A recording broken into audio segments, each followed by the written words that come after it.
এটা বল কি বিয়ে করবি? খবরদার বিয়ে করিস না।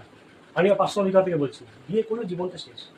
ঠিক আছে, ভালো একা আছিস, ভালো আছিস। আজ বিয়ে করবি, আজ বলবে শাড়ি চাই, কালকে বলবে লেহেঙ্গা চাই, পরশু বলবে অন্য কিছু চাই। খরচা করতে করতে ওর জীবন খারাপ হয়ে যাবে, মাথা খারাপ হয়ে যাবে। ঠিক আছে? আর তারপরে ভুলভাল আজে বাজে রান্না করবে, তোকে খাইয়ে বলবে ভালো হয়েছে, তোকে না মানে খারাপ হলেও তোকে বলতে হবে যে হ্যাঁ ভালো হয়েছে।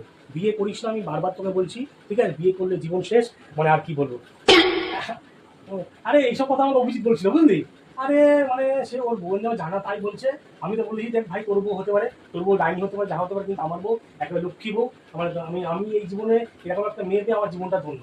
ঠিক আছে? তাই বলছি বিয়েটা কর। হ্যাঁ, বিয়ের পরেই মানে তুই বুঝতে পারবি যে লাইফটা সবে শুরু হয়েছে।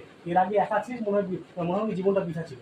বিয়ে কর, সুখে থাকবি, শান্তি থাকবি। ঠিক আছে? আর আমার বউ তো মানে মানে ওর মতো মেয়ের মতো মেয়ে হয় না, মানে লক্ষ্মী টুকরো একবারে। আমি নিজেকে মানে খুব লাকি মনে করি যে এরকম একটা আমি বউ পেয়ে। ঠিক আছে? হ্যাঁ রাখছি, হ্যাঁ রাখ, হ্যাঁ রাখ, রাখ, রাখ। না, না, বাড়ি বেশি না। রান্না রান্না খেয়ে দাও, খেয়ে দাও। ঠিক আছে, খেয়ে দাও। হ্যাঁ, উজ্জ্বল বেঁচে গেছি রে। हरामी हो উজ্জ্বল बेटा। বেঁচে গেছি, ভগবান।